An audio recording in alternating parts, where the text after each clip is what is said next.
The first RPG turned the Eastern Wall into dust and fire. Senior Chief Jackson Thornwood, call sign Flint, threw himself behind a concrete barrier as automatic fire tore through the compound from 3 directions. His team was scattered, pinned down, dying.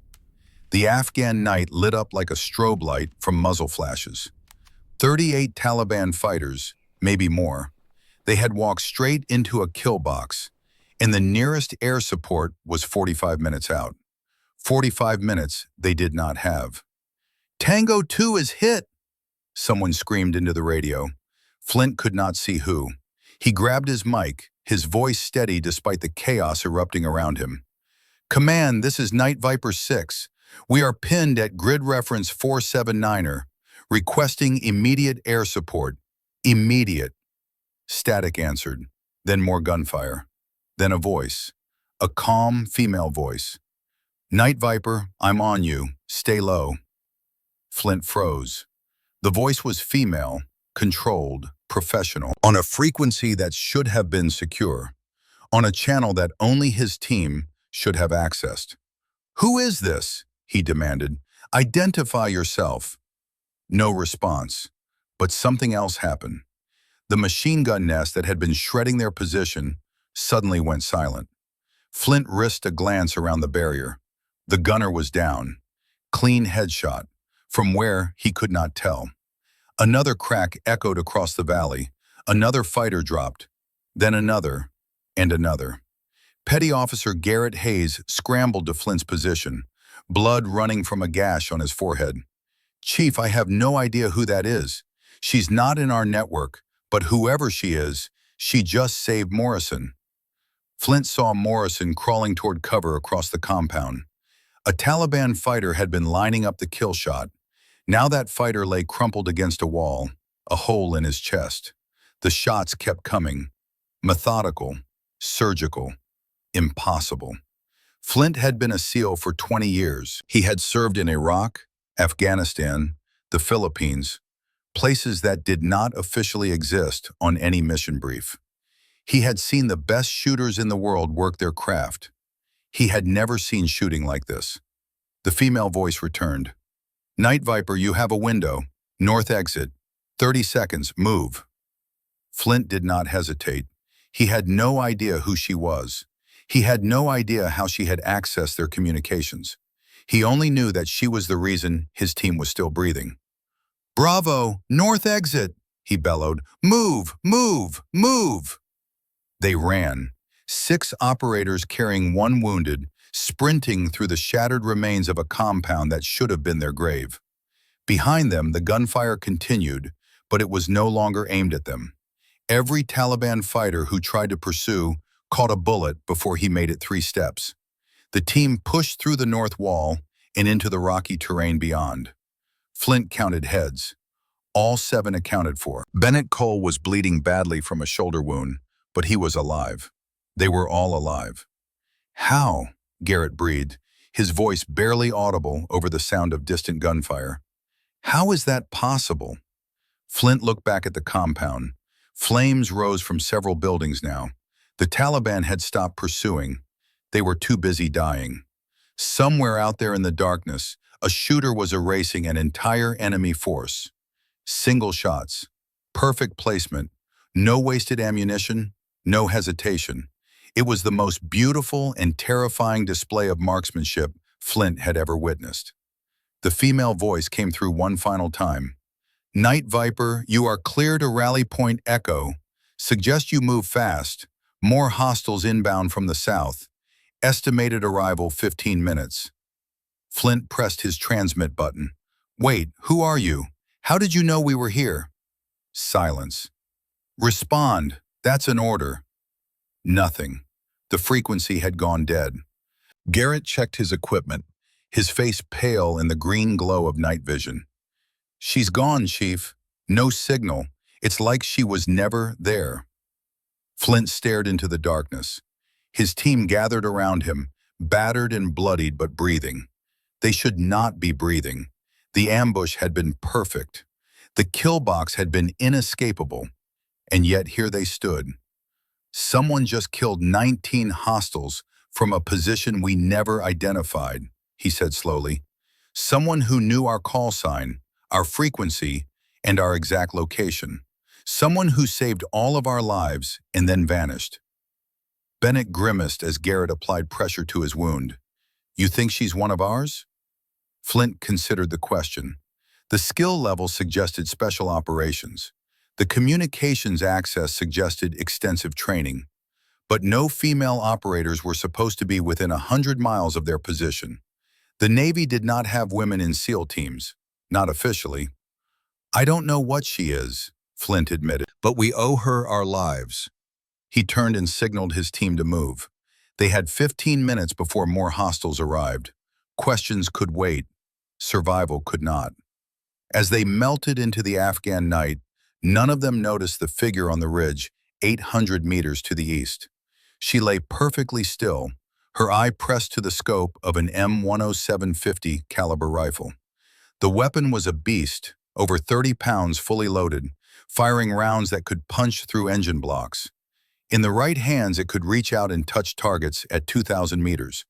In her hands, it had just ended 19 lives in 8 minutes. Chief Petty Officer Elena Stryker allowed herself a single breath. The team was safe, for now. She watched them move through her scope, counting heads, making sure they stayed on the route she had guided them toward. All 7. Good. She reached into her tactical vest and touched the worn photograph she carried against her heart. A young man in dress whites, 25 years old, with a smile that could light up a room. Her little brother. The reason she was out here alone. The reason she would never stop fighting. Stay alive, Night Viper, she whispered to the darkness, because I'm not done watching over you yet.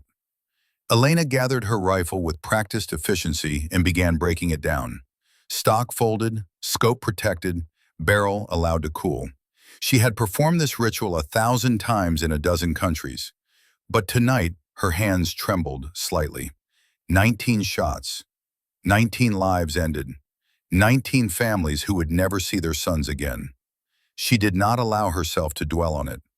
The men she had killed tonight had been trying to murder American sailors.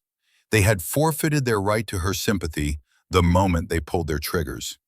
Elena secured her weapon and began moving along the ridge.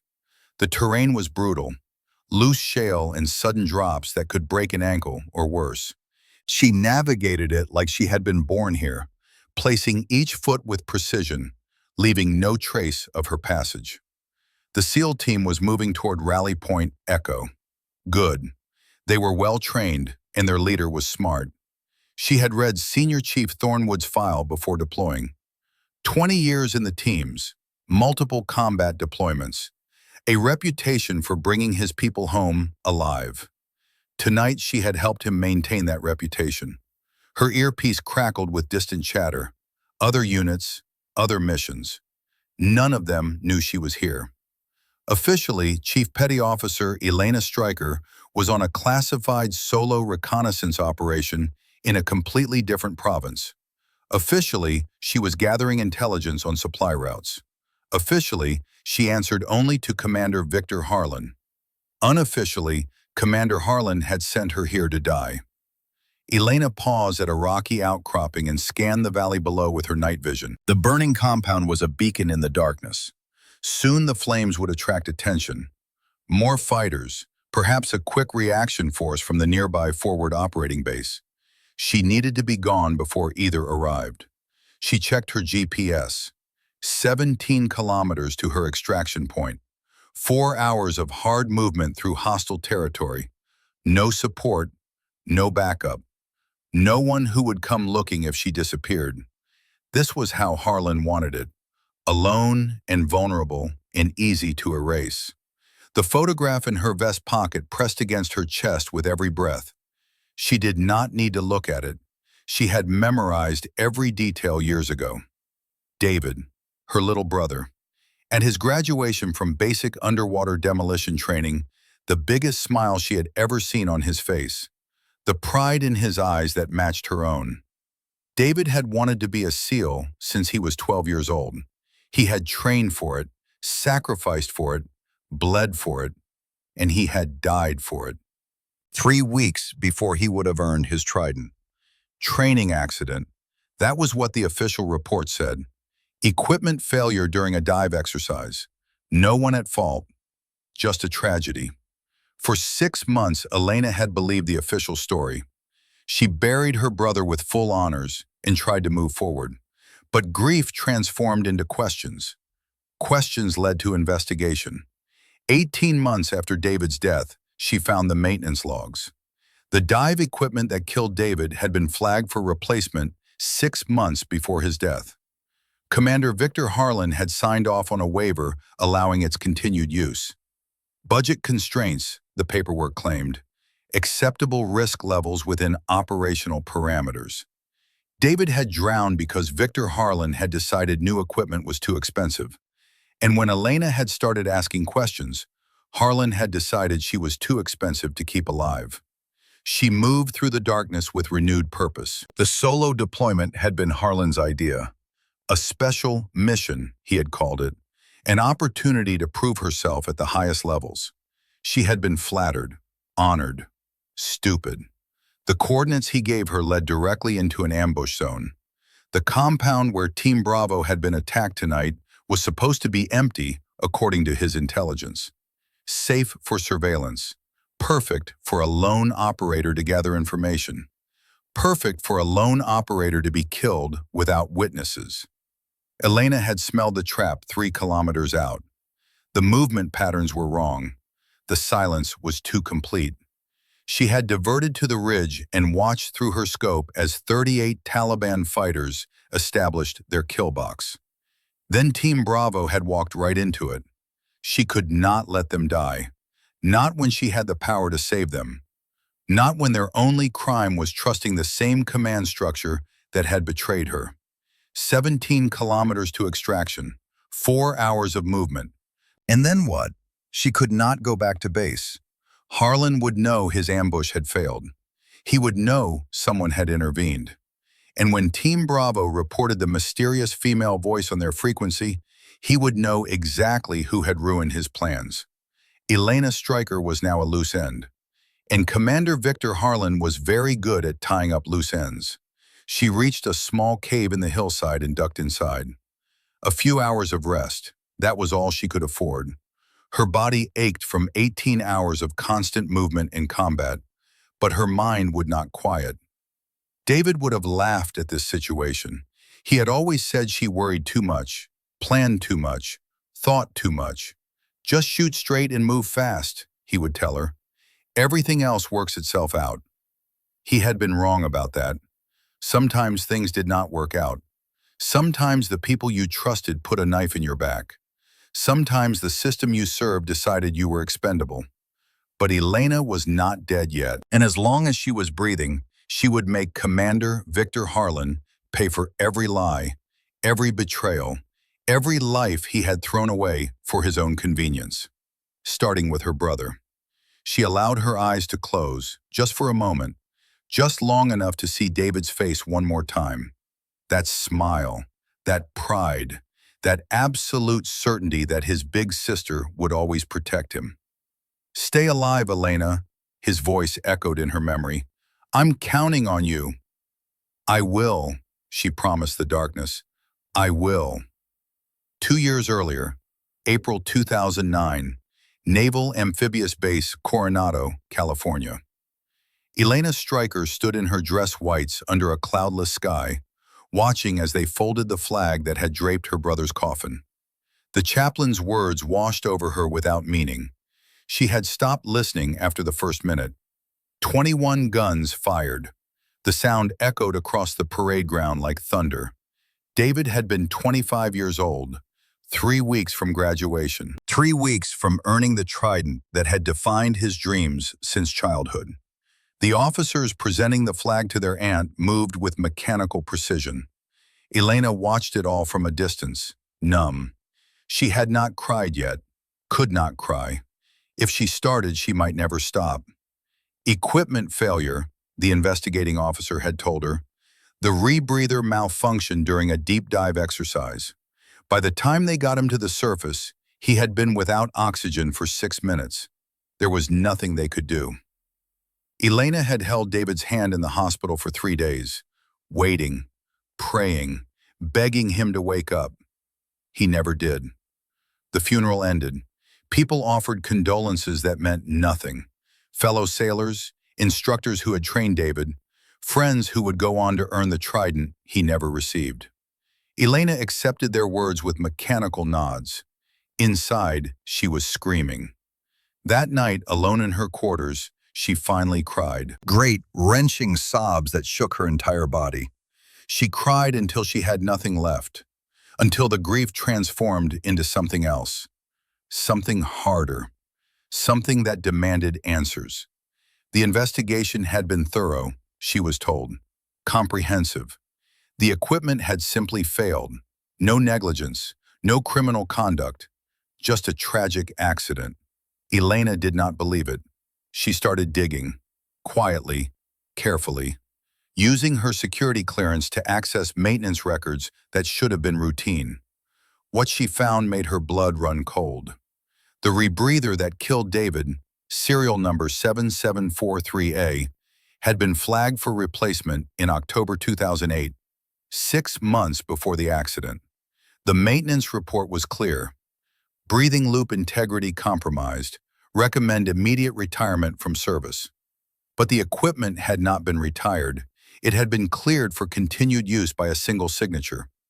Commander V. Harlan, April 2009. The waiver authorization sat in her hands like a death sentence. Budget constraints, it said. Acceptable operational risk. Equipment suitable for training purposes pending replacement acquisition. David had drowned because Victor Harlan had decided that a $4,000 piece of equipment was too expensive to replace immediately. Elena had confronted Harlan in his office 6 months after David's funeral. She had been professional, controlled. She had presented the evidence and asked for an explanation. Harlan had looked at her with eyes that held no sympathy, no remorse, just cold calculation. Operational readiness requires difficult decisions, Chief Stryker, he had said. We work with the budget we're given, not the budget we want. Your brother understood the risks when he enlisted. My brother is dead because you signed a waiver on defective equipment. Your brother is dead because equipment fails. It's tragic, but it happens. Harlan had leaned back in his chair. I suggest you let this go, for your own career's sake. The threat had been clear. Keep digging, and there would be consequences. Elena had saluted and left his office, but she had not stopped digging. Over the next 18 months, she found more, much more. Shipping manifests that did not match inventory reports. Equipment transfers to locations that did not exist on any official roster. Bank accounts in the Cayman Islands linked to shell corporations. And then she found the photographs.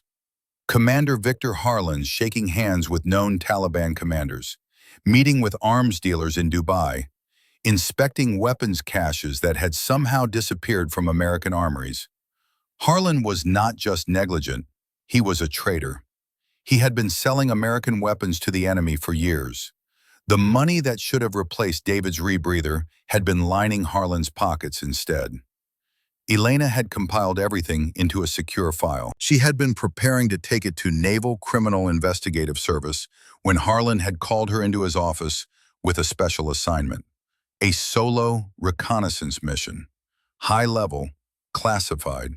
An opportunity to prove herself as an independent operator. She had known it was a trap. She had gone anyway. Because sometimes the only way to expose a conspiracy was to let them think they had won. And because she needed to know how far Harlan would go. Now she knew. Elena woke in the cave as dawn broke over the mountains. She had slept for 90 minutes, her body's training allowing her to grab rest whenever possible. It was not enough, but it would have to be. She checked her weapon, her equipment, her route. 15 kilometers to extraction.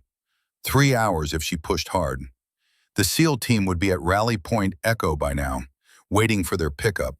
They would file their after-action report. They would mention the mysterious female voice that saved them, and Harlan would know she was still alive. Elena shouldered her pack and moved out. The Afghan sun was rising, painting the mountains in shades of gold and red. It would have been beautiful if she had time to appreciate it. She was 2 kilometers from the cave when she saw them. 3 figures on a ridgeline to the west, moving with purpose, professional spacing, American tactical formations. Her blood ran cold. They were not Taliban. They were not Afghan military. They were operators, American operators, moving in a search pattern that would intersect her route within the hour. Harlan's cleanup crew. Elena dropped behind a boulder and pulled out her spotting scope. The magnification brought the figures into sharp relief. Body armor, advanced optics, weapons that did not appear on any supply roster. Contractors, former military, the kind of men who did things that needed to stay off the books. She counted 3. There would be more. Harlan would not send a small team for this. Not after she had killed 19 Taliban fighters and saved a SEAL team. Her radio crackled, a frequency she had been monitoring. Team Bravo's channel. Night Viper 6, this is Sky 1. We have movement on your position. 3 contacts, professional signatures. They're not Taliban. Flint's voice came back tight with tension. Sky 1, can you identify? Negative. No IFF signals. They're using our equipment but not broadcasting friendly codes. Elena's jaw clenched. The contractors were hunting Team Bravo too. Harlan was not taking chances. Everyone who knew about the ambush, everyone who could testify, needed to disappear. She made a decision. Keying her radio to Team Bravo's frequency, she spoke. Night Viper, this is your guardian. You have American operators on your 6. Repeat, American operators. They are not friendly. There was a pause. Then Flint's voice. Explain. Now. No time. They're moving to intercept. Alternate route 200 meters west. There's a canyon. It will provide cover. Move now. How do we know this isn't a trap? Elena allowed herself a bitter smile. Because if I wanted you dead, Senior Chief, you would already be dead. Move west. Now. Another pause. Then, Bravo, move west. Canyon route. Stay low and stay quiet. Elena watched through her scope as Team Bravo adjusted their route. The contractors were still closing, but the SEAL team's new direction would buy them time. She began moving parallel to both groups. She could not let Harlan's men catch them. Not until she could link up and explain what was happening. Not until she could tell them that the real enemy was not in Afghanistan. He was sitting in an office in San Diego, signing papers that sent good men to their deaths. The hunt was on, and Elena Stryker was done hiding. 600 kilometers away, in an office that smelled of leather and expensive coffee, Commander Victor Harlan stared at the satellite imagery on his screen. The compound was destroyed. Smoke still rose from the ruins. The ambush had failed.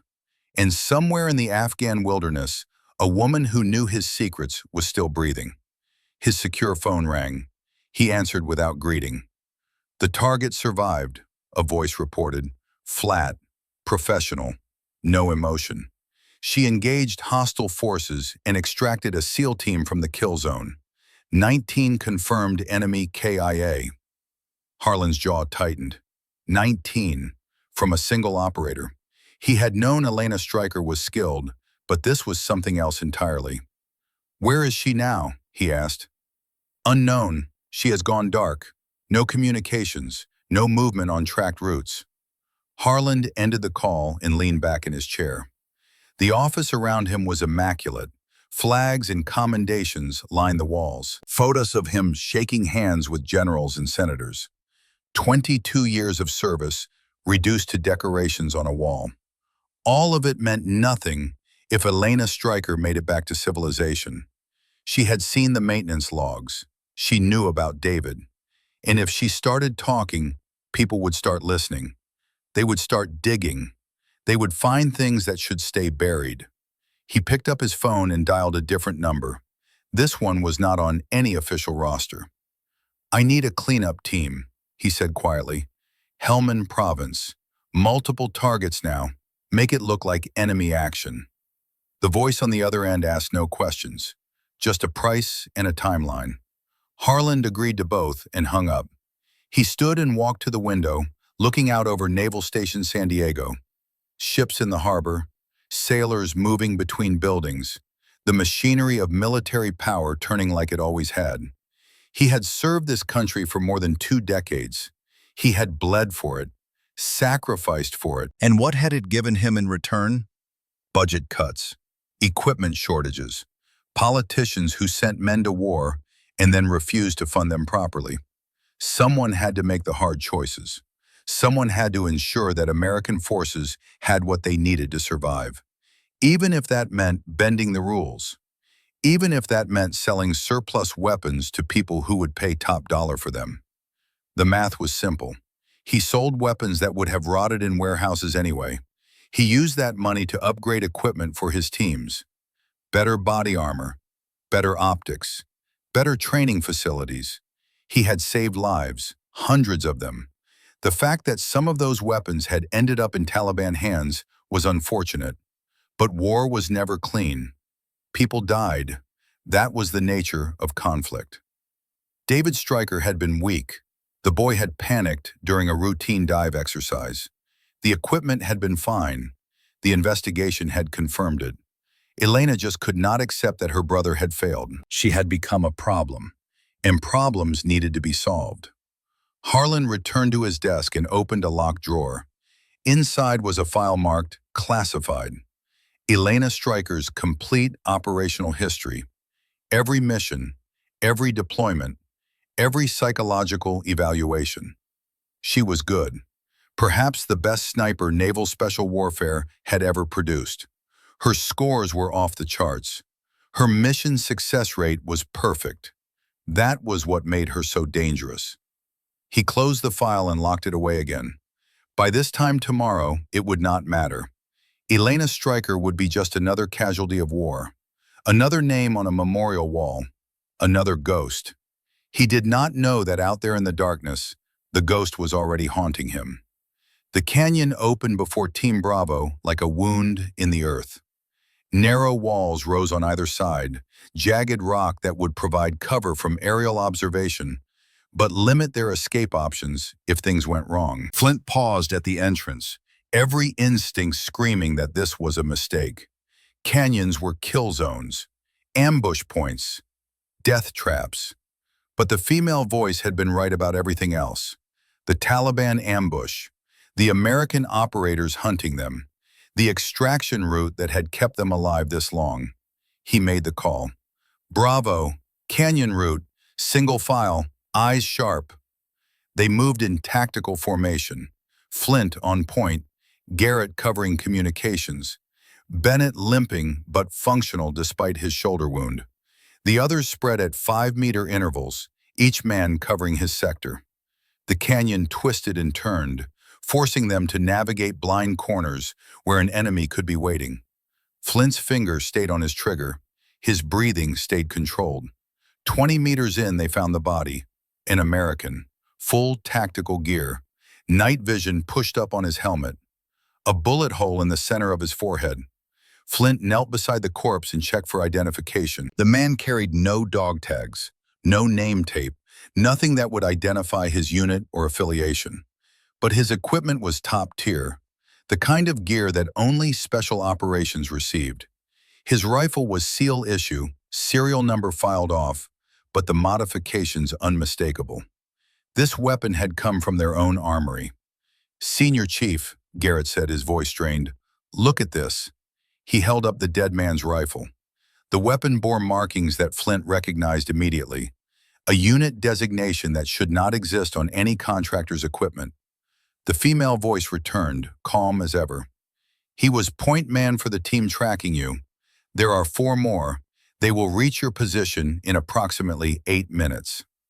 Flint pressed his transmit button. "You killed him." "He was going to kill you," she replied. "I made a choice." "Who are these people? Why are Americans trying to murder us?" A pause. Then, "Keep moving through the canyon. I will explain when you are safe. But understand this. The men hunting you are not acting on official orders. They answer to someone who wants all of us dead. You, me, anyone who knows what happened tonight. What happened tonight? Flint demanded. What are we in the middle of? The voice went silent. Flint stared at the dead American at his feet. 20 years in the teams, dozens of deployments, hundreds of firefights. He thought he understood how the world worked. Good guys and bad guys, us and them. Clear lines and simple rules. Now those lines were dissolving. The enemy wore the same uniform he did. The only ally he could trust was a ghost he had never seen. We keep moving, he told his team. He could see the shock on their faces, the confusion, the betrayal. They had signed up to fight foreign enemies, not their own brothers. Stay focused, Flint added. We figure out who is behind this later. Right now, we survive. They left the body where it lay and pushed deeper into the canyon. Above them, the hunters adjusted their pursuit. Somewhere in the darkness, a woman with a rifle watched it all unfold. Elena moved along the canyon rim like smoke. Her boots found purchase on rock that should not hold weight. Her breathing stayed silent despite the exertion. Years of training had taught her to move through terrain that would break normal operators. She had killed the point man 30 minutes ago. A single shot from 400 meters. He had been good, but he had made the mistake of silhouetting himself against the skyline for 3 seconds. 3 seconds was all Elena needed. Now his 4 teammates were converging on the canyon, trying to trap Team Bravo between the rock walls. They were professionals, former SEALs, probably, men who knew the terrain and the tactics, but they did not know she was here. Elena settled into a position overlooking a narrow section of the canyon. Her M107 was too large for this work. She had cast it 2 kilometers back and switched to her M110 semi-automatic. Lighter, faster, better for multiple targets in quick succession. She watched the hunters through her scope. They moved in a modified wedge formation, covering each other's sectors with practiced efficiency. Good discipline, no wasted movement. One of them stopped and keyed his radio. Elena could not hear the transmission, but she could read his body language. He had found something, probably the point man's body. The leader gestured. The team split, 2 moving the high ground, 2 continuing through the canyon floor. Smart. They were trying to box Team Bravo in. Elena would not let that happen. She settled her breathing. 4-count exhale, natural pause, squeeze. The first shot took the left flanker in the chest. He dropped without a sound. The second shot came 3 seconds later. The right flanker spun and fell. The remaining 2 went to ground immediately, scanning for her position. They were good. They had identified her general direction from the sound of the shots. But general direction was not enough. Elena had already moved. She flowed along the ridgeline like water, using the terrain to mask her movement. By the time the hunters started firing at her last position, she was 60 meters away and settling into a new shooting point. The third shot punched through the team leader's neck. He went down clawing at the wound. The last hunter broke and ran. Survival instinct overriding training. He sprinted for cover, moving in a serpentine pattern that would have defeated most shooters. Elena led him by half a body length and squeezed. He fell 10 meters from safety. She stayed in position for 2 full minutes, watching for movement, counting, making sure there were no more. 5 bodies. 5 contractors who would never report back to Victor Harlan. Elena keyed her radio to Team Bravo's frequency. Night Viper, you are clear. 4 hostiles neutralized. Continue through the canyon. Exit on the east side and hold position. Flint's voice came back immediately. Who are you? How do you know our movements? Because I have been watching over you since the compound, Elena replied, and because the man who sent those hunters sent me to die first. My name is Chief Petty Officer Elena Stryker, Naval Special Warfare, and I need your help to expose a traitor. Silence on the radio. Then, show yourself, face to face, no more shadows. Elena had known this moment would come. She could not protect them from a distance forever. They needed to trust her, and trust required more than a disembodied voice. "Copy that," she said. "There is an abandoned village 3 clicks east of your current position. I will meet you there in 45 minutes. Come armed if it makes you comfortable, but come ready to listen." She slung her rifle and began moving. The sun was rising over the mountains now, painting the sky in shades of pink and gold. Beautiful and terrible all at once. 45 minutes to reach the village. 45 minutes to prepare for the hardest part of any mission. Convincing people to believe in something impossible. The village had been dead for years. Mud brick walls crumbled into dust. Empty doorways stared like hollow eyes. Whatever families had lived here were long gone, driven out by decades of war that had turned Afghanistan into a graveyard. Elena arrived first. She cleared the perimeter, checking sight lines and escape routes out of habit. Then she found a position with good visibility and waited. Her shoulder throbbed where the bullet had passed through. Bennett's field dressing had stopped the bleeding, but the wound needed proper attention. Soon, when this was over, if it was ever over. Team Bravo approached from the west 15 minutes later. They moved in tactical formation, weapons ready, every man covering a sector. Professional, disciplined, exactly what she expected from SEALs. Flint took point. He was in his early 40s, Elena knew from his file. A hard man with harder eyes. The kind of senior enlisted who had seen everything and believed in nothing except his team. Elena stepped out from the ruined building with her hands visible, no weapon in her grip, though her sidearm remained holstered at her hip. Every rifle on Team Bravo swung toward her. "Easy," she said. Her voice was calm, the same calm voice that had guided them through the ambush. "I am not your enemy." "On your knees," Flint ordered. "Hands behind your head." Elena complied. She knelt in the dust, fingers interlaced behind her skull. 7 rifles pointed at her center mass. One wrong move and she would be dead before she hit the ground. Flint approached cautiously. He kicked her sidearm away and patted her down for weapons with efficient professionalism. He found her backup pistol, her knife, her breaching charges. "You came armed," he observed. "I came prepared," Elena corrected. "There is a difference." Garrett moved forward with a scanner, checking for electronic devices. "She is clean, Chief. No active transmitters, no recording equipment." Flint studied her face.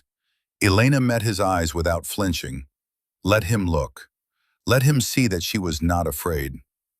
"Chief Petty Officer Elena Stryker," Flint said slowly. "Naval Special Warfare, sniper qualified." He paused. "There are no female SEALs." "There are no official female SEALs," Elena replied. "I exist in a different category. Deniable assets for missions that require certain skill sets." "Prove it."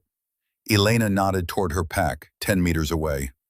"My identification is in the front pocket. Waterproof case, red tab." Bennett retrieved the pack and extracted the case. Inside was Elena's military ID, her orders, her deployment documentation. All official, all legitimate.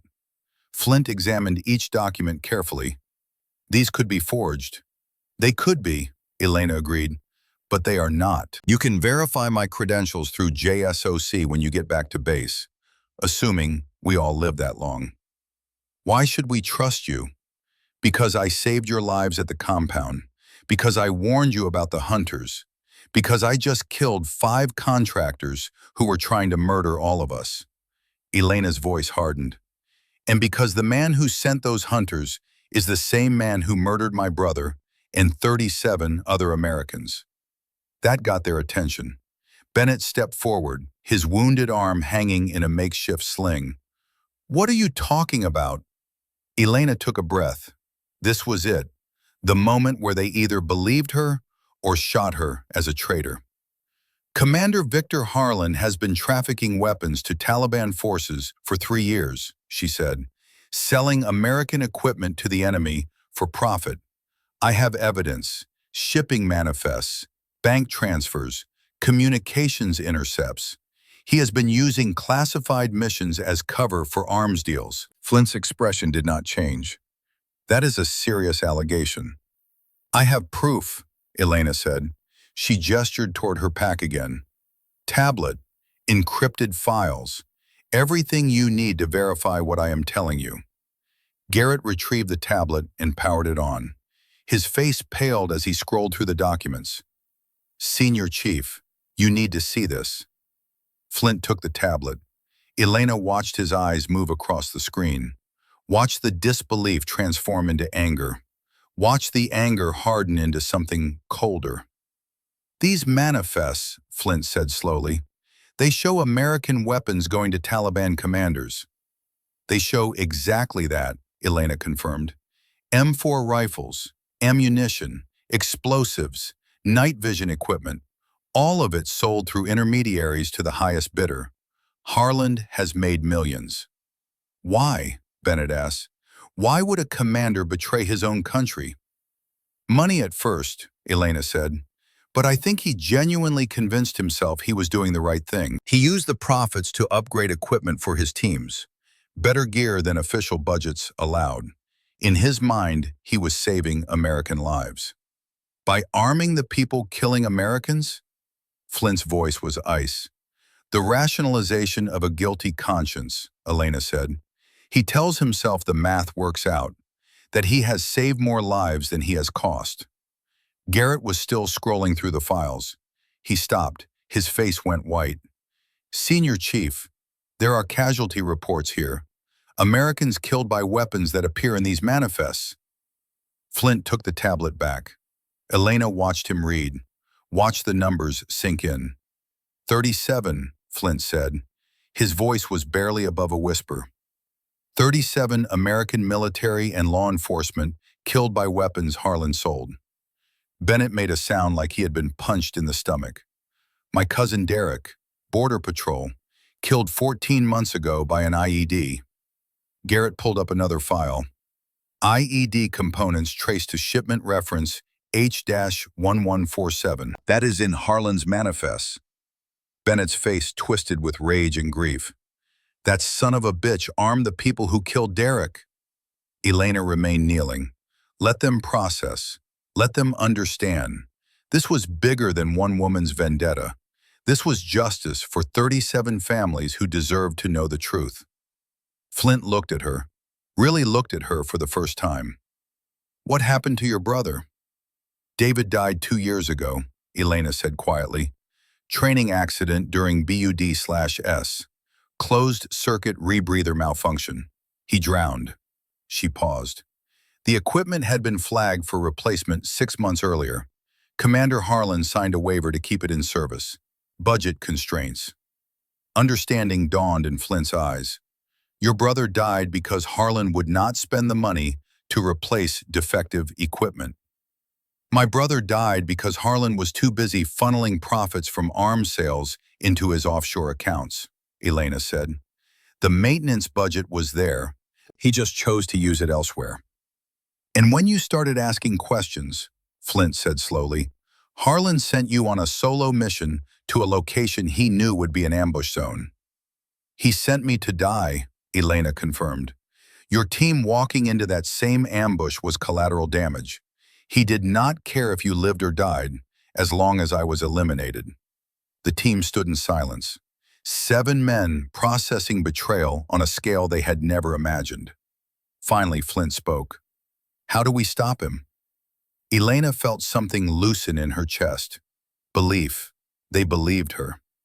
We expose him, she said, publicly, completely, with evidence so overwhelming that his Pentagon connections cannot bury it. How? Harlan keeps physical files, Elena said. Insurance. He is too paranoid to trust purely digital records. Those files are in his office safe at Naval Station San Diego. We get those files. We transmit copies to every authority that cannot ignore them. Inspector General, NCIS, major news networks. We make it impossible to cover up. Garrett shook his head. You are talking about infiltrating a secured naval base while we are being hunted as potential traitors. That is insane. It is the only play, Elena said. Harland is already moving to eliminate us. Those contractors were just the first wave. He has resources, money, connections. If we run, he will find us. If we hide, he will wait us out. The only way forward is through him. Flint studied her for a long moment. Then he reached down and offered his hand. Elena took it. He pulled her to her feet. "We do this together," Flint said. "All of us. For your brother, for Bennett's cousin, for all 37 of them." The team formed around her, no longer pointing weapons, no longer seeing an enemy, seeing an ally, a comrade, a fellow warrior fighting for the same cause. "We need extraction first," Garrett said. "Get back to friendly territory, then we plan the infiltration." "Agreed," Flint said. He keyed his radio. "Command, this is Night Viper 6. We are at Rally Point Charlie, requesting immediate extraction. 7 souls plus 1. Static. Then a voice Elena recognized. Cold, controlled. Commander Victor Harlan. "Night Viper 6, this is Command Actual. Negative on extraction. You are compromised. Remain in position. QRF is inbound to your location." Flint's eyes widened. "Sir, we are combat effective and require immediate—" "You are ordered to remain in position, Senior Chief. That is a direct order from Commander Harlan. Do you copy?" Flint looked at Elena. She shook her head. It was a trap. Harlan was not sending a quick reaction force. He was sending another cleanup team. "Do you copy, Night Viper 6? Flint made his decision. "Negative, Command Actual. We are moving to alternate extraction. Night Viper 6 out." He switched off the radio and looked at his team. "Harlan just burned us. We are on our own." "Not on your own," a voice said from behind them. They spun, weapons coming up. A man stepped out from the ruins. Late 50s, graying hair, the weathered face of someone who had spent decades in the sun. He wore civilian clothes, but he moved like military. Master Chief Roy Brennan raised his hands. "Easy. I am on your side." "Identify yourself," Flint demanded. "Master Chief Roy Brennan, Naval Special Warfare Logistics. I have been tracking Harlan's operation for 6 months." He looked at Elena. "And I have been waiting for someone like you to prove he could be stopped." Elena's hand stayed on her weapon. "How did you find us?" "Because I am the one who has been monitoring Harlan's communications with his contractors." Roy pulled out a tablet. "I heard him order the hit on your team. I came to help." "Why?" Flint asked. Roy's face hardened. "Because my son Jeremy was one of the 37, Marine, killed 8 months ago by an IED made with Harlan's explosives." His voice broke. "I have been gathering evidence, but I could not move against him alone. He has too much protection." He looked at the team. "But you can testify. You can expose him in a way I never could." Elena studied him, read his body language. His pain was real. His grief was genuine. "What are you offering?" she asked. "A way into Naval Station San Diego," Roy said. "Access codes, security protocols, Harlan's schedule, everything you need to get into his office and take those files." "And extraction?" Flint asked. "I have a boat at the civilian dock. Fishing charter. We use it to get you off base once you have the evidence." Roy met their eyes. "I am all in. For Jeremy. For all of them." Elena wanted to believe him, wanted to trust that someone else understood what needed to be done. But Victor Harlan had taught her that trust was a weapon, and weapons could be turned against you. "We verify everything you tell us," she said. "Trust, but confirm." Roy nodded. "I would not expect anything less." Flint looked at his team. "We are committed now. Either we expose Harlan, or we spend the rest of our lives running." One by one, they nodded. Elena felt the weight of David's photograph against her chest, felt the weight of 37 names pressing down on her shoulders. Then let us finish this, she said, for all of them. The team moved out together, 8 people against a conspiracy that reached into the highest levels of military command. The odds were impossible, but impossible was what they did. 22 hours later, Elena stood in the darkness outside Building 17 at Naval Station San Diego. The flight from Afghanistan had been brutal. 22 hours of tension, planning, and the constant knowledge that Victor Harlan knew they were coming. Roy Brennan's intelligence had been accurate so far. The first checkpoint had waved them through with credentials he had provided. The second checkpoint's cameras were looping footage from the previous night. They had made it this far without raising alarms. But Elena's instincts screamed that something was wrong. "Too smooth," she whispered to Flint. "We should have hit resistance by now." Flint nodded. His jaw was tight. He felt it too. 20 years of combat had taught him to trust that gnawing feeling in his gut. But they were committed now. The evidence was inside that building, on the second floor, in a safe behind a bookshelf in Victor Harlan's personal office. Roy approached from the service entrance, master key in hand. His face was pale in the dim light. His hand trembled as he inserted the key. "Last chance to back out," he said quietly. "Open it," Elena replied. The lock clicked. The door swung inward onto darkness. They moved inside. Elena took point with Flint. Garrett and Bennett followed. The others held position outside with Roy, maintaining security and communications. The corridor was empty. Emergency lighting cast everything in red. Their boots made no sound on the tile floor. They moved like ghosts through a building that should have been sleeping. Second floor, northwest corner, third door on the left.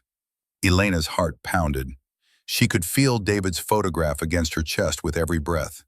2 years of grief and rage and relentless pursuit had led to this moment. They reached Harlan's office door. Roy had said it would be unlocked, a security oversight they could exploit. Elena tested the handle. It turned smoothly. Every alarm in her head went off at once. "Wait," she hissed, but it was too late. The door swung open. Lights flooded the corridor, blinding after the darkness.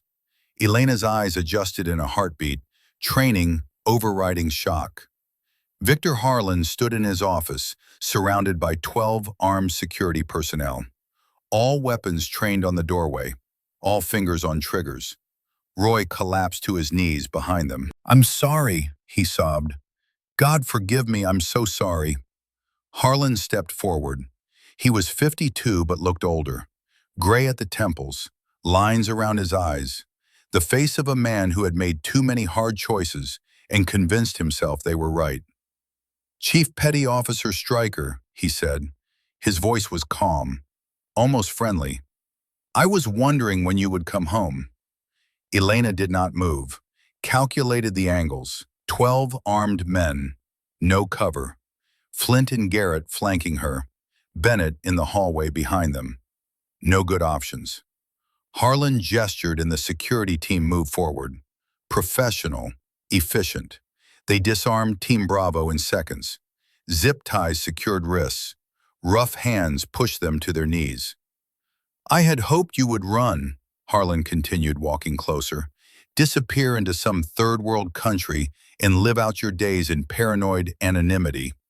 But you always were stubborn, like your brother." Elena's jaw clenched. Do not react. Do not give him the satisfaction. Harlan turned to Roy Brennan, still kneeling and sobbing. "Well done, Master Chief. Your daughter Emily will be released within the hour. You have my word." Roy's face crumpled. "She's just a girl. She's innocent. Please." "I always keep my bargains," Harlan said. He looked back at Elena. "Unlike some people, I understand leverage. Roy's daughter has been enjoying my hospitality for the past 3 days. Unharmed, well-fed, completely safe as long as her father cooperated." Elena finally spoke. "You are a coward who threatens children." "I am a pragmatist who uses available tools," Harlan corrected. "There is a difference." He walked to his desk and sat down, relaxed, in control, master of the situation. Let me explain what happens next, he said. Tomorrow morning there will be a tragic incident. Taliban insurgents will conduct a daring raid on base housing. 7 SEALs will die defending their brothers. 1 female contractor will be caught in the crossfire. All very heroic, all very convenient. Flint strained against his restraints. You will not get away with this. People know we are here. What people? Harlan smiled. Your team is officially listed as being on leave after a combat deployment. Chief Stryker is officially on a classified solo operation in Kandahar province. No one knows you are here except the men in this room. He stood and walked to Elena, crouched down to her level.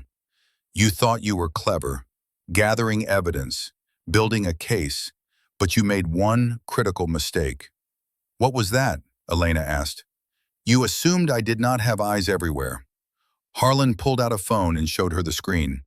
Petty Officer Hayes transmitted a data package 6 hours ago. Everything you collected, every file, every manifest, I intercepted all of it. Garrett's face went white. Harlan continued. Nothing reached the Inspector General.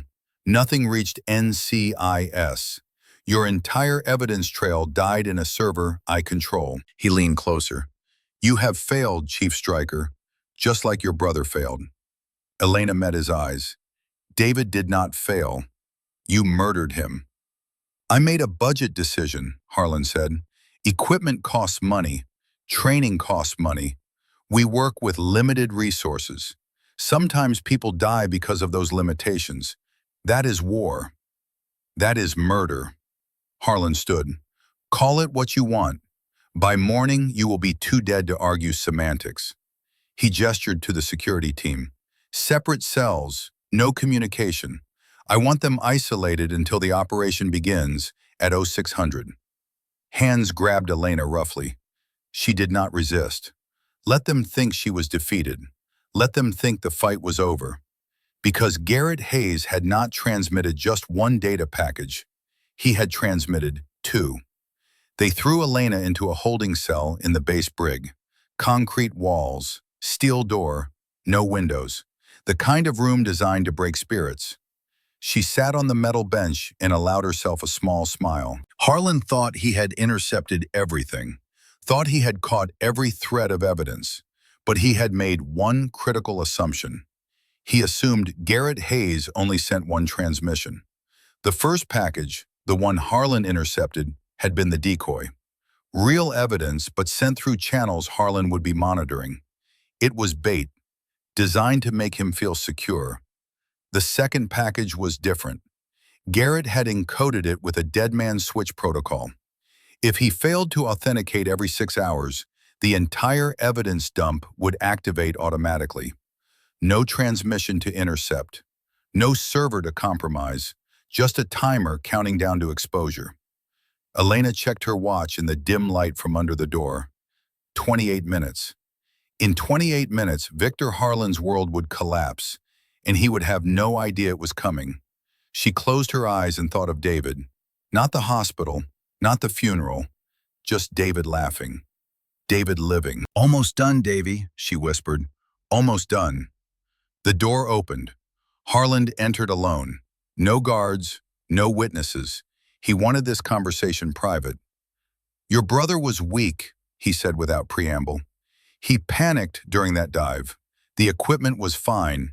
He just could not handle the pressure. Elena forced herself to remain calm. He was trying to provoke her, trying to make her lash out so he could justify whatever he planned to do next.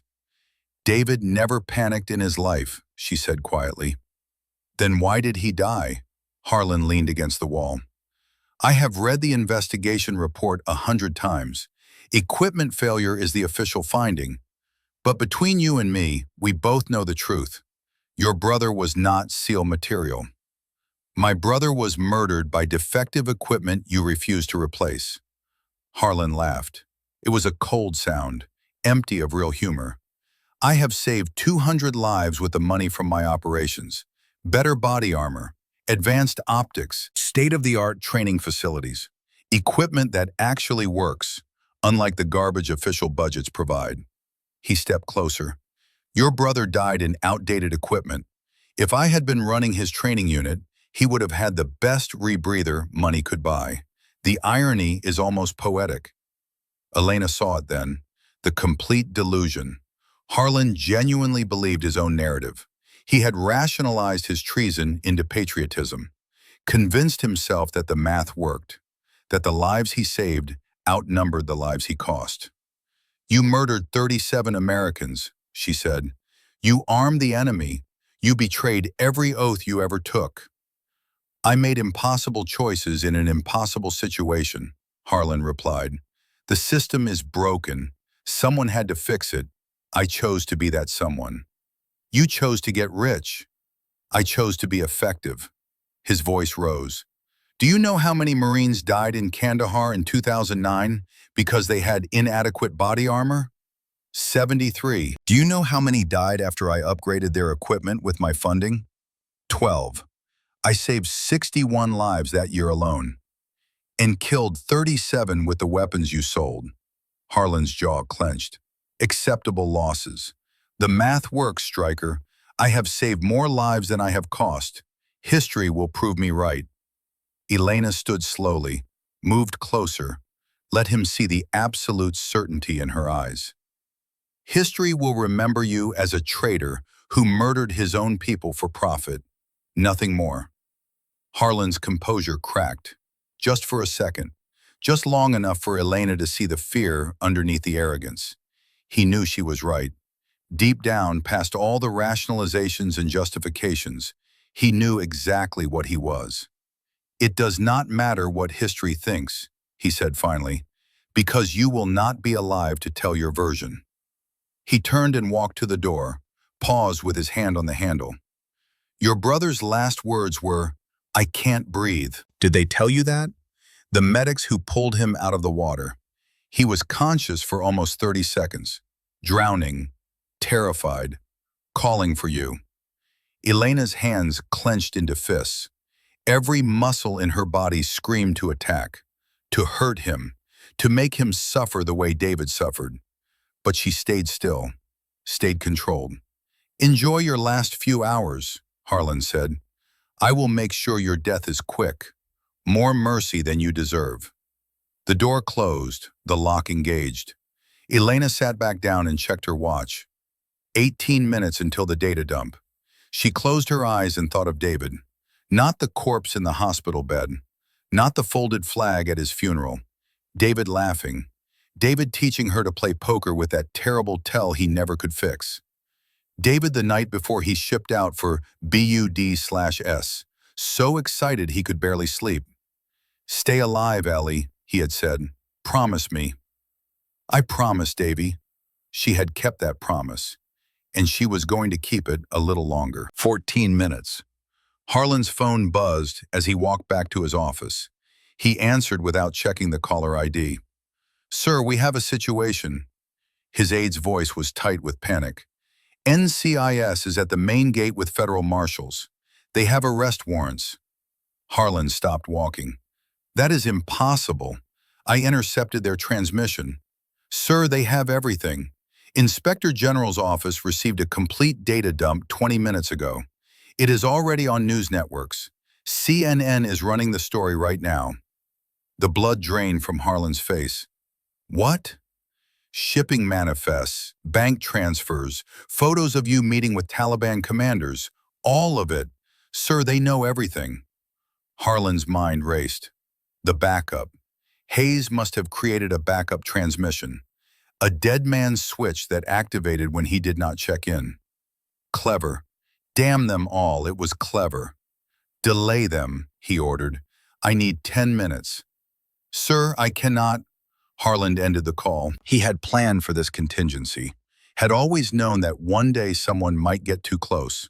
He had an escape route, false passport, offshore accounts, a private plane waiting at a small airstrip 20 miles north.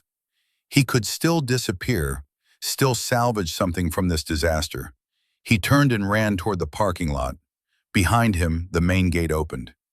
Rear Admiral Catherine Vance stepped through, flanked by NCIS agents and military police. Her face was carved from stone. She had spent the last hour reading every document in the evidence dump, every name, every transaction, every American death linked to Victor Harlan's weapons. "Find him," she ordered. "I want Commander Harlan in custody within the hour." The MP scattered, building by building, room by room. In the brig, they found Team Bravo and Elena.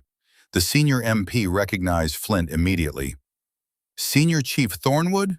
Sir, what are you doing in holding?" "Long story," Flint said. "Get us out of here, now." 5 minutes later, Elena stood in the corridor outside her cell. Admiral Vance approached, flanked by two NCIS agents. "Chief Stryker," Vance said, "we need to talk." "Where is Harland?" Elena asked. "Running. He has maybe a 10-minute head start." Vance studied her face. "I have helicopters scrambling. We will have him in custody before—" "He will be airborne before they arrive," Elena interrupted. "He has a backup escape plan. He always does." "How do you know that?" "Because I have been hunting him for 2 years. I know how he thinks." Vance made a decision. "What do you need?" "A rifle," Elena said, "a vehicle, and permission to finish this." Flint stepped forward. "Admiral, let the authorities handle—" Elena turned to him. "He murdered my brother. He murdered 37 Americans. This is my mission, and I am finishing it." Vance looked at her for a long moment, saw the determination, the absolute certainty, the refusal to let this man escape. "Armory is 2 buildings south," she said. "Take whatever you need. Bring him back alive if possible." She paused. "Dead if necessary." Elena nodded. Flint and the team fell in beside her without being asked. "Where you go, we go," Flint said. "That is how this works now." They hit the armory at a run. Elena grabbed an M110 and 3 magazines. Flint took an M4. The others armed themselves with practiced efficiency. Garrett had already commandeered a fast response vehicle. Engine running, doors open. They piled in and tore out of the parking lot. Tires screamed on asphalt. Garrett had Harlan's location from base security cameras. "He is heading north on Highway 5, driving a gray Toyota truck, 12-minute lead and extending." Elena checked her rifle. Loaded, charged, ready. Bennett navigated from the passenger seat. "There is a private airstrip 18 miles north, single runway. That has to be his destination." "How long until he reaches it?" Flint asked. "At current speed, 11 minutes. Then we have 11 minutes to catch him." Garrett pushed the accelerator to the floor. The vehicle hit 95 miles per hour on the straightaway. California desert blurred past the windows. Elena rode in the back, M110 across her knees. Breathing controlled, heart rate steady. This was it. 2 years of hunting, 2 years of grief and rage compressed into the next 10 minutes. She thought of David one more time. His smile, his voice, his absolute belief that doing the right thing mattered more than doing the easy thing. "I am doing this the right way, Davy," she whispered. "I promise." The airstrip appeared on the horizon. A single Cessna sat on the tarmac, engine running, a pilot visible in the cockpit. And running toward it, 400 meters away, was Victor Harlan. "There," Bennett pointed. Garrett locked the brakes. The vehicle skidded to a stop in a spray of gravel and dust. Elena was out before it fully stopped. Prone position in the vehicle bed. Rifle up. Eye to scope. 380 meters to target. Harlan was sprinting, moving in a straight line toward salvation. The shot was difficult, but not impossible. Moving target. Crosswind. Elevation. Elena's breathing slowed. 4-count exhale. Natural pause. The crosshairs found Harlan's back. Center mass. Perfect kill shot. Her finger rested on the trigger. 2 pounds of pressure, and Victor Harlan would be dead. Justice delivered at 380 meters. She could end it right now. David's voice echoed in her memory, the last conversation they had before he shipped out for BUD/S. "Promise me something, Ellie. Promise you will always do the right thing, even when it is hard." even when the easy choice is right there in front of you. I promise, Davy, always. Elena adjusted her aim, moved the crosshairs from center mass to Harlan's right knee. She squeezed, the rifle bucked, the round flew true. Harlan's leg exploded in a spray of blood and shattered bone. He went down screaming, tumbling into the dirt. His hands clawed at the wound, trying to stop the bleeding. The Cessna's pilot saw what happened and made his own decision. Self-preservation over loyalty. The plane accelerated down the runway and lifted off, leaving Harlan behind. Team Bravo reached him 30 seconds later. Flint applied a tourniquet with brutal efficiency, while Bennett secured Harlan's wrists with zip ties. Harlan was screaming, crying, face twisted in agony and rage. "You should have killed me!" He spat blood on the ground. "I have connections. I will make deals. I will be out in 10 years. Elena knelt beside him. Her face was calm. Her voice was steady. "Then I will be waiting," she said quietly, "however long it takes. Wherever you are, I will be there when they open your cell door." She leaned closer. "My brother believed in doing things the right way. I am not going to dishonor his memory by becoming a murderer like you." Harlan stared at her. Understanding dawned through the pain. She had chosen justice over vengeance, the hard path over the easy one. The sirens approached, military police, NCIS. Admiral Vance arriving with a convoy of official vehicles. Elena stood and stepped back. Let them take him. Let the system do what it was supposed to do. Flint put a hand on her shoulder. He is right about one thing. With his connections, he might get deals, reduced sentences. Then the fight is not over, Elena said, but at least it is a fair fight now. She looked down at Harlan being loaded onto a stretcher, screaming about lawyers and rights and constitutional protections. For the first time in 2 years, Elena felt something other than rage. She felt peace. 8 weeks later, Elena stood in a military courtroom at Naval Station San Diego. The tribunal had been swift and merciless. 5 days of testimony, mountains of evidence, no possibility of acquittal. Commander Victor Harlan sat at the defendant's table in Prison Orange. His leg had healed badly. He walked with a permanent limp now, a reminder of the choice Elena had made. The presiding judge, a 2-star admiral, read the verdict without emotion. On the charge of treason, this tribunal finds the defendant guilty. Harlan showed no reaction. On 37 counts of negligent homicide, this tribunal finds the defendant guilty. Elena sat in the gallery with Team Bravo, Bennett beside her, Garrett and Flint behind. Roy Brennan 3 rows back with his daughter Emily, finally safe and free. On charges of conspiracy to provide material support to enemy forces, this tribunal finds the defendant guilty. The judge continued reading. Guilty, guilty, guilty. 47 counts in total. Finally, he reached the sentencing. Commander Victor Harlan, you are hereby sentenced to life imprisonment at the United States Disciplinary Barracks, Fort Leavenworth, Kansas, without possibility of parole. The courtroom erupted. Family members of the 37 victims stood and applauded. Others wept. Some did both. Harlan was given the opportunity to make a final statement. He stood with difficulty, leaning on the table. "I saved lives," he said. His voice was defiant even now. "History will prove I was right. I am a patriot who made hard choices. The system failed, and I fixed it. I am not the villain here." The judge's expression did not change. "Take him away." MPS escorted Harlan from the courtroom. He did not look at Elena as he passed, did not acknowledge her existence. It did not matter. He would have the rest of his life to think about what he had done. Elena walked out of the courthouse into October sunshine. Arlington National Cemetery was 4 hours away by plane. She had a ceremony to attend. The memorial service was scheduled for 1400 hours. 37 names to be read aloud. 37 flags to be folded. 37 families who deserved to know their loved ones had not been forgotten. The flight was quiet. Team Bravo had been given leave to attend.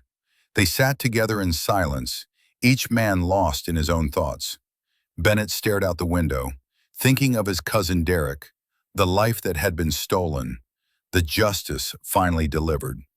Garrett reviewed the final evidence files, making sure everything was documented, making sure history would remember the truth. Flint watched Elena, saw the weight she carried, the photograph of David she still kept against her heart. "You did good," he said quietly. Elena nodded. "It does not bring them back." "No, but it makes sure they mattered." Arlington was beautiful in autumn, leaves turning gold and red, the sky a perfect crystalline blue, rows upon rows of white headstones stretching to the horizon. Elena stood in her dress whites among the gathered families. David's photograph was pinned to her uniform over her heart, a small rebellion against regulation, a statement that some rules mattered less than memory. Admiral Vance presided over the ceremony. She read each name slowly. After each one, a bell tolled. The sound echoed across the cemetery, carrying grief and remembrance into the autumn air. When the 37th name had been spoken, Vance stepped aside and gestured to Elena. She had not wanted to speak. Public speaking was not her strength. But Vance had asked, and some things needed to be said by someone who understood. Elena approached the podium, looked out at the sea of faces, mothers clutching photographs, fathers trying to stay strong, children too young to understand why their parent was never coming home. She began, "I stand before you as someone who did not know your loved ones personally. I never served beside them. I never shared a meal with them, or heard their stories, or learned what made them laugh." Her voice was steady, the same calm voice that had guided Team Bravo through the ambush, the same voice that had promised justice. "But I know they deserve leaders who valued their lives above profit. They were betrayed by someone who swore an oath to protect them, someone who traded their lives for money." The wind stirred the flags surrounding the memorial, red and white and blue rippling against the sky. "My brother David wanted to be a SEAL since he was 12 years old. He trained for it, bled for it, sacrificed for it. He died 3 weeks before earning his trident because one man decided budget numbers mattered more than human lives." Elena's voice broke. She steadied herself. "I carry his photograph to remind myself why I fight, not for revenge, for justice, for honor, for every single one of them." She looked at the families. "Your loved ones are not forgotten. They will never be forgotten. That betrayal has been exposed. The man responsible will spend the rest of his life paying for what he did." She pulled David's photograph from her uniform and held it up. "But justice does not bring them back. Nothing can bring them back. All we can do is remember them, honor them, and make sure their sacrifice was not in vain." Elena's voice strengthened. "I promise you this. As long as I wear this uniform, I will fight to make sure this never happens again. I will honor their memory with every breath I take, and I will never, ever forget." She stepped back. The chaplain concluded the service with a prayer. Taps played across the cemetery, the mournful notes hanging in the air long after the bugler finished. Families approached her afterward, handshakes, embraces, whispered words of gratitude. A mother pressed a photograph into Elena's hands. A young Marine in dress blues, bright eyes, hopeful smile. "My son Jeremy," she said. Her voice was barely above a whisper. "Please remember him." Elena looked at the photograph, looked at this mother who had lost everything. "I will remember him," she promised. "I will remember all of them." The mother hugged her. Elena felt tears on her own cheeks for the first time since David's funeral. Flint found her an hour later, sitting alone among the headstones. She was talking quietly to David's grave marker, telling him about Harland, about the trial, about justice finally being served. "You ready?" he asked. Elena stood. "For what?" Admiral Vance wants to see you. She has something to discuss. The meeting was held in a secure conference room at Arlington. Vance sat at the head of the table. Elena and Flint entered together. "Sit," Vance said. They sat. Naval Special Warfare is establishing an integrated special operations unit, Vance began without preamble. No gender restrictions. Selection based purely on capability. She slid a folder across the table to Elena. "I am offering you the team leader position. Official SEAL designation. First female in the program's history."